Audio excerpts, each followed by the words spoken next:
The war that we're fighting now is here. It's in our minds. And it's a war we cannot fight alone. We have to have allies or other veterans to be able to win this fight. And unfortunately, the casualties are mounting.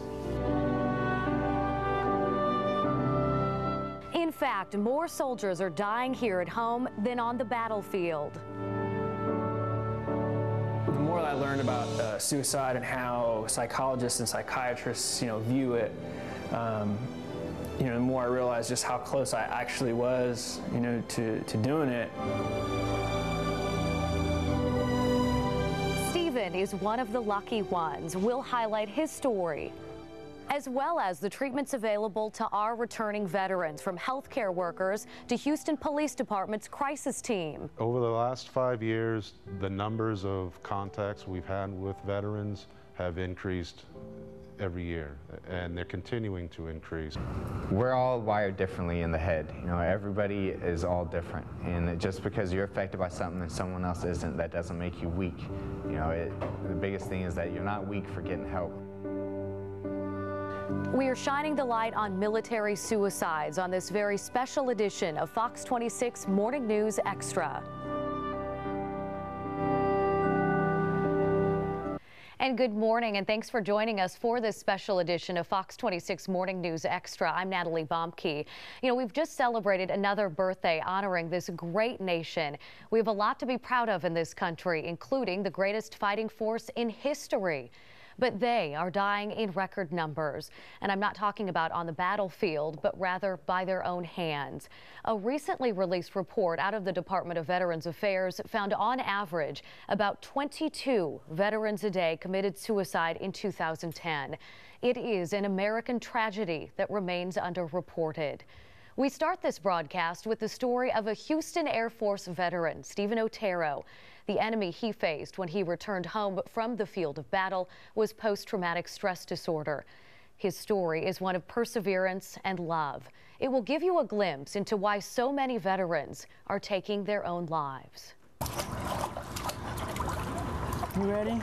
For the Otero family, this is the American dream, a dream possible in part by Stephen's 11 years of service with the U.S. Air Force. I joined the military. I think like most other young men, I was kind of torn, what was going to be the next step for me as, at 17, 18 years old.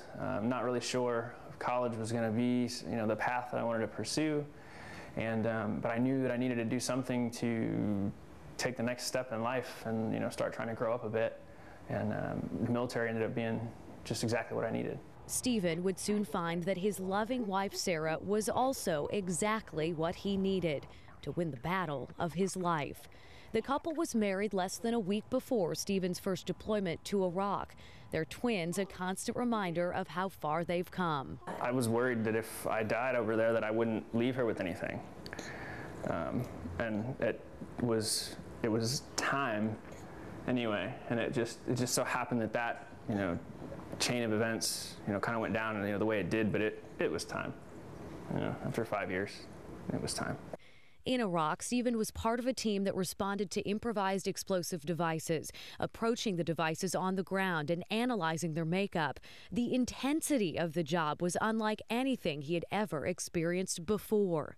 The first deployment was the reality of war. I felt so attached to the adrenaline dumps that I would get every time I'd put my kit on and we'd get a call. And we were on call 24 hours a day the entire time we were there.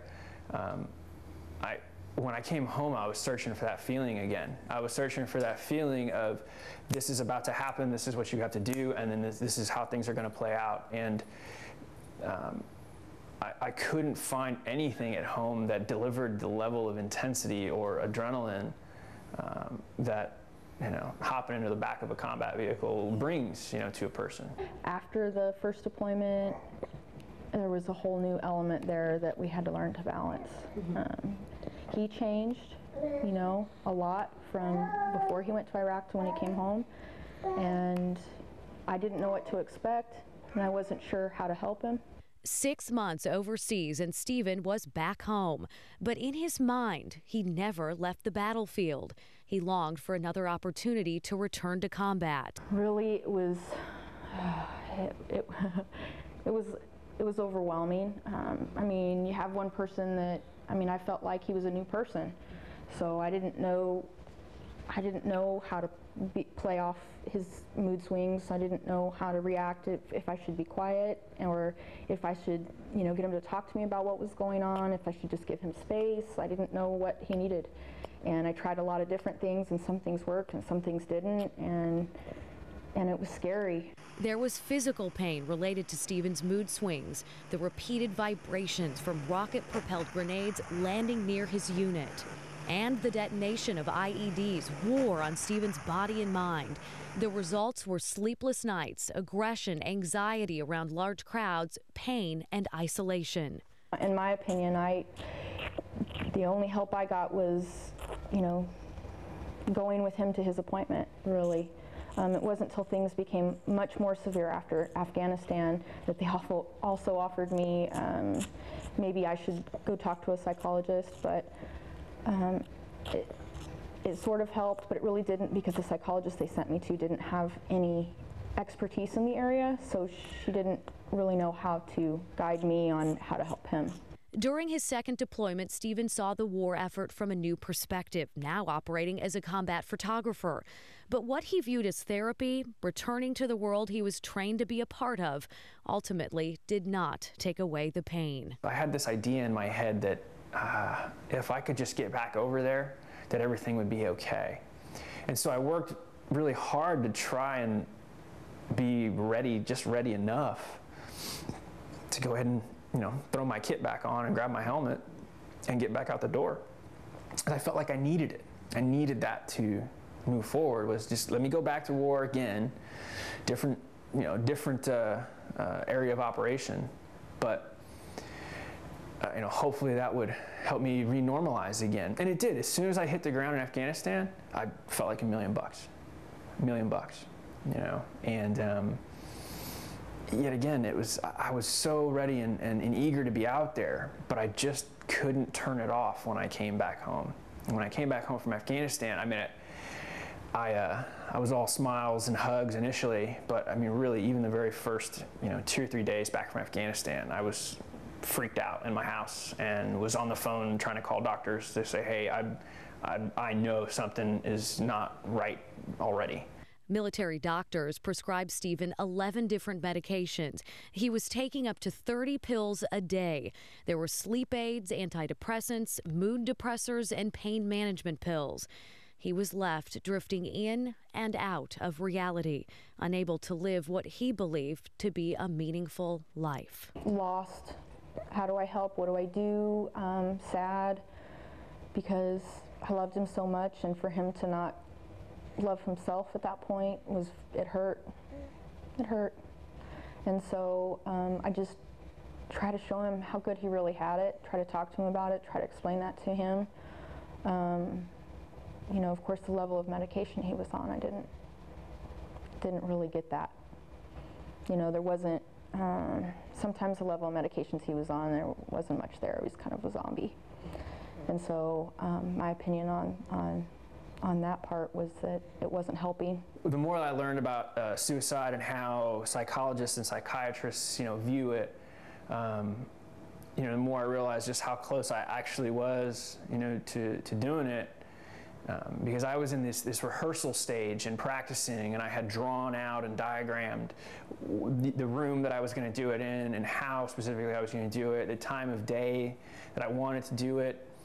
And you know, there was a key piece in there that I hadn't figured out, and I guess it's a very good thing that I hadn't figured it out yet. It was, you know, how do I do this and successfully take my own life without having my wife find my body? And it was during, really literally during that time frame of me attempting to answer that question for myself, a civilian friend of mine had popped in and was able to stop me. The gravity of the situation finally sunk in, and Stephen came up with a plan. He quit his prescribed medications cold turkey. A surgery to curb his physical pain helped him manage his sleep and depression. I think the military did a decent job of helping me identify what was going on. Absolutely. But the military trains us to go to war, but they don't really train us to come home. And that is something that, hopefully hopefully is getting, better. And it seems to be. No, he'll never go back to who he was before. Though his experiences have changed just like anyone, your experiences in life change who you are, and you learn from them and you grow from them, and every day, it'll never go away, but every day, he deals with it, and he finds a way to help it enhance who he is now, and tries to find ways to help other people too that are going through the same thing. And unfortunately, it's not difficult to find people who are going through the same thing. As I mentioned earlier, 22 veterans a day in 2010 committed suicide. And that number is probably higher since only 21 states officially report veteran suicides to the VA. Texas, which has a large military population, is among the states that don't report suicides. Staff Sergeant Stephen Otero joins me now to talk more about this tragic epidemic and what helped him through it. And Stephen, we've become good friends over the past year or so, talking about veterans and veteran issues. And I know that this is a topic that is near and dear to your heart. And Absolutely. You shared with me that you joined the military at the age of 18. What was it like trying to adapt to civilian life? And have you found other veterans who struggle as well? Well, absolutely. Every day, because of the nature of my job, I work for Security American Mortgage. We're a VA lender, and I receive phone calls from hundreds of veterans every single day. And because of the nature of my job, they are typically sharing intimate details about their life, their background, their finances, their family size. Sure. And so, unfortunately, sometimes they share some of their issues. One of my loan officers actually just dealt with an issue about 2.5 weeks ago where a young man spoke, and for about 20 minutes or so, he attempted to direct the conversation, around the subject of suicide. He was experiencing a divorce and had a lot of financial issues, and he was attempting to get a handle on everything, but when he kept redirecting the conversation towards how he felt like hurting himself or how he had a bit of a desire to just end it all, obviously our staff member was very alarmed and reached out to me, and I reached out directly to the Wounded Warrior Project. And I spoke to a gentleman named John Roberts, who's one of their vice presidents for mental health, and he immediately got on the horn and reached out to Florida. And we had somebody on the phone with that gentleman within 24 hours, and we were able to direct him to some of the more appropriate services through the VA.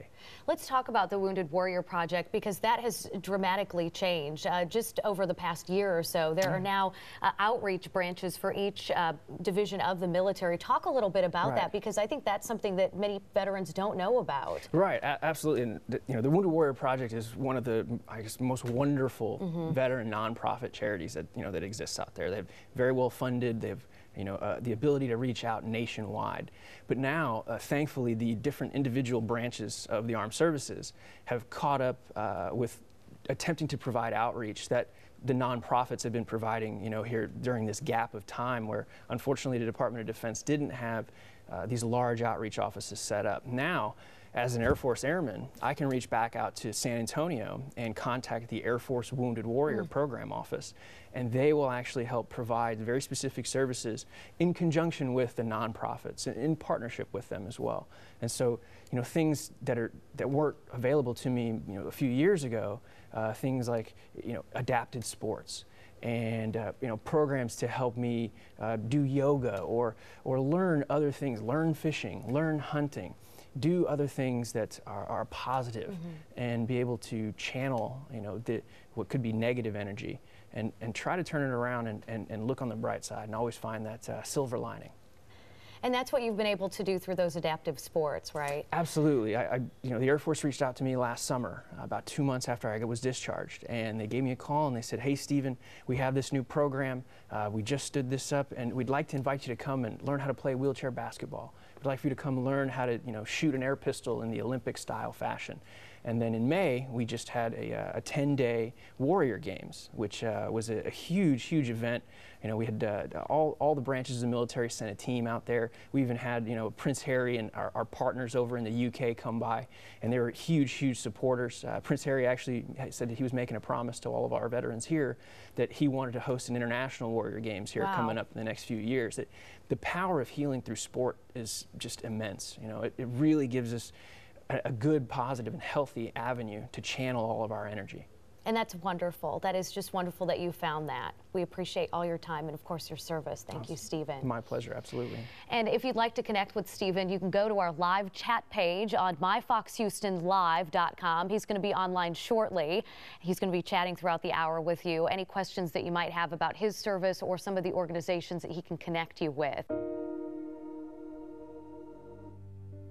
As promised, Staff Sergeant Stephen Otero is on our live online chat.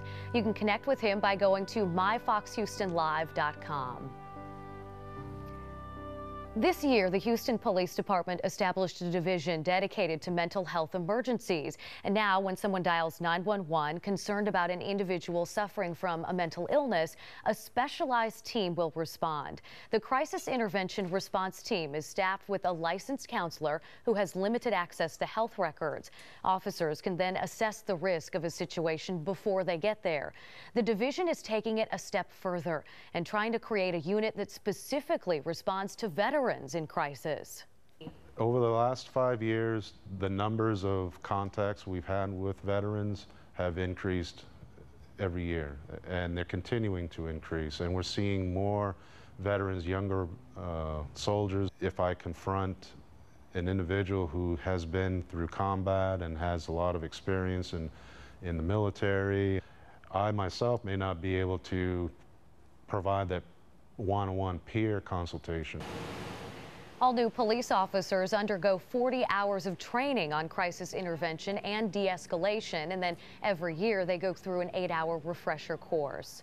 And the need is great for this specialized training this year. Among the greater population, the suicide rate is way up, particularly among middle-aged Americans. This is according to the Centers for Disease Control and Prevention. There's also the same age group experiencing most of the veteran suicides. A local Vietnam veteran we spoke with thinks he knows why so many older veterans take their lives. Even today, you can find Vietnam veteran Tom Mitchell serving his country.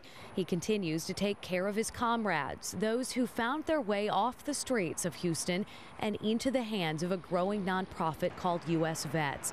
Mitchell is Houston's executive program director. People forget that it isn't just the combat zone that causes issues. It's things that happen in their life while they were in the combat zone are also a factor. You know, what happened with their relationships, what happened with their families, you know, were there medical issues, all kinds of things. Their life goes on even if you're away. Chances are you've seen the fruits of his labor. This colorful multi-story housing and assistance program is Home Base, located near downtown next to the 59 and 288 interchange in the old Holiday Inn. Right now, 450 vets, mostly men, live here full-time. Plans for 150 new veteran housing units are in the works. Private donations, state and federal grants keep the program running. Your donations to the Houston Food Bank keep stomachs full. Veteran Milton Mays has stayed with U.S. Vets for 4 years.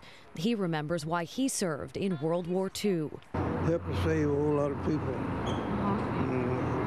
whole lot of people. See, I wasn't enlisted. I volunteered. The program provides Mays a safe place to enjoy life.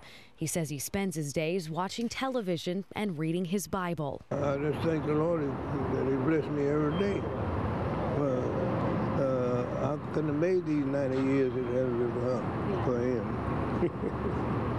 Yeah. Beyond the generosity, and there is so much, you can't help to feel as if the system has left these veterans behind.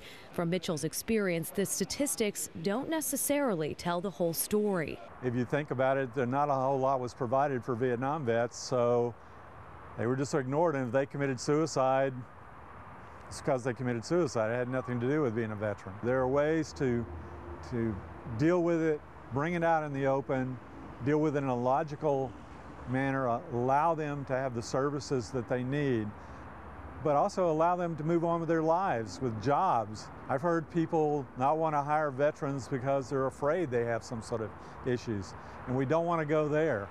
That'll make the problem worse.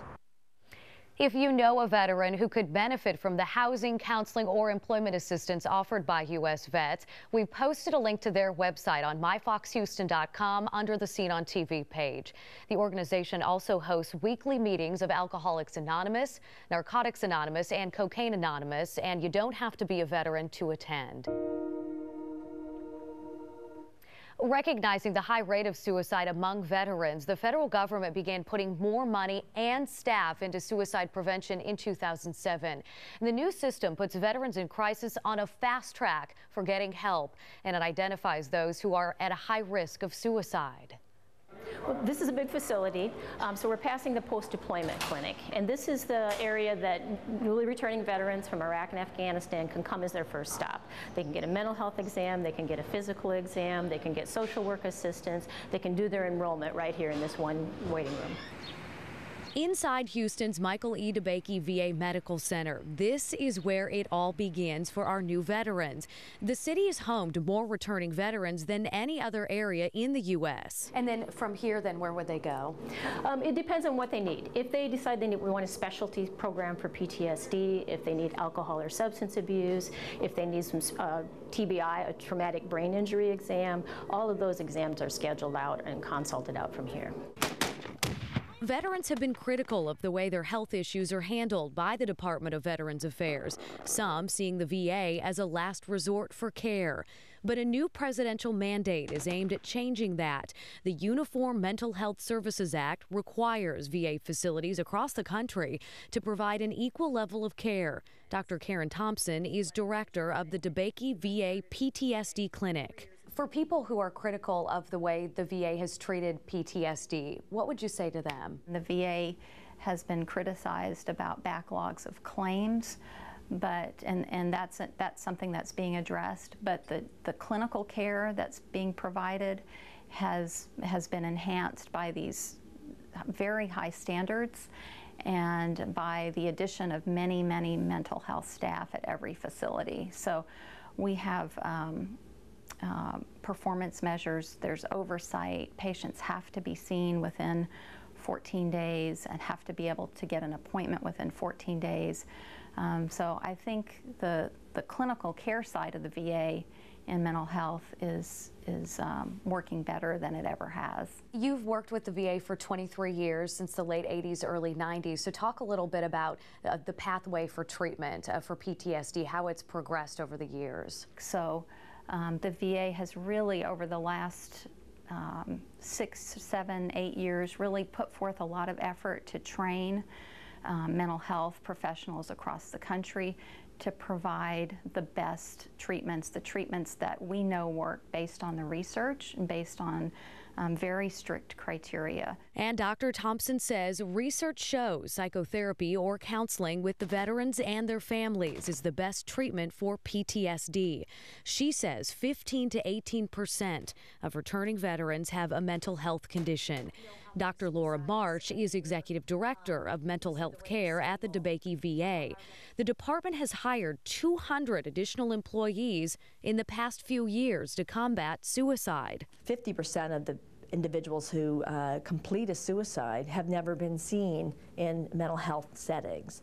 And I think the most important message is that treatment works, but you have to get it. And if you don't get it, it's not going to work. And if you don't engage in it, it's not going to work. And whether that's medication, education, learning skills, getting the support that you need, these are all things that are part of a comprehensive treatment package. One of the most important additions is a toll-free hotline. We've got the Veterans Crisis Line, and they even changed the name from Suicide Hotline to Veterans Crisis Line so that the call would be made earlier before a suicidal crisis is happening.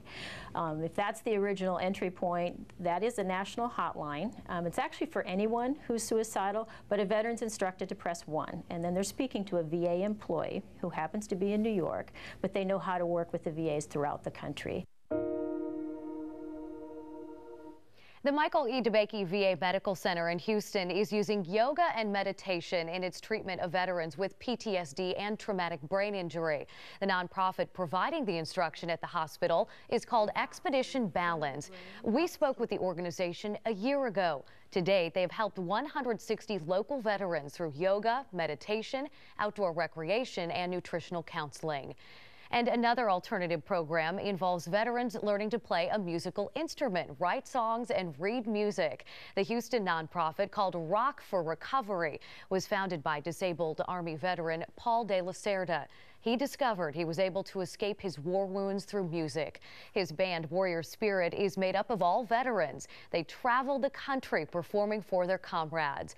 For those here locally who want to experience the music firsthand, Rock for Recovery is based at the American Legion Post 416 near downtown Houston. And for those who find comfort on the water, there is another organization called Heroes on the Water. It allows the participants a chance to decompress from the stresses associated with combat and the rigors of rehabilitation. Each time we go out, each soldier tends to open up just a little bit more. It's probably more therapeutic, both emotionally and physically for the soldiers, just to get out here and see that life hasn't ended, life goes on. And we will have a link to all of the programs we've featured today on our website, myfoxhouston.com, under the Scene on TV tab. And of course, there are many more groups just like the 3 I mentioned. And in this age of social media, we can't forget the apps that you can download. We're going to have information on that for you next. A reminder, Staff Sergeant Stephen Otero is on our live online chat, and you can connect with him by going to myfoxhoustonlive.com.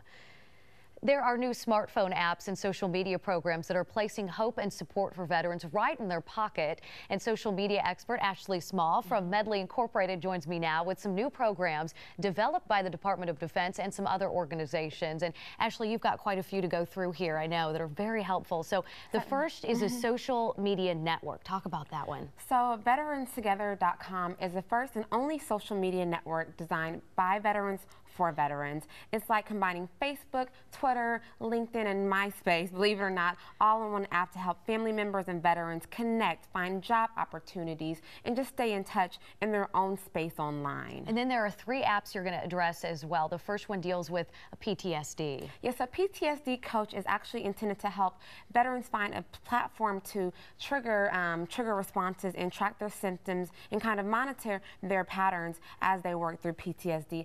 I love this app because it helps family and friends also know what symptoms to look for and kind of monitor the behavior of their loved ones. Again, that's PTSD Coach, and this is a free app as well that's available on the App Store.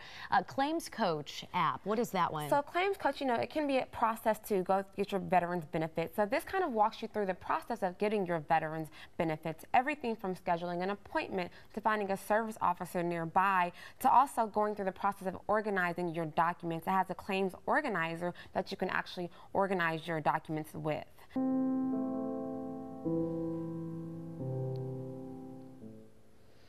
And we will post information about everything featured in today's program on our website, myfoxhouston.com. You'll find it under the Scene on TV page. And we'd like to thank all of our veterans and their families for their service and sacrifice.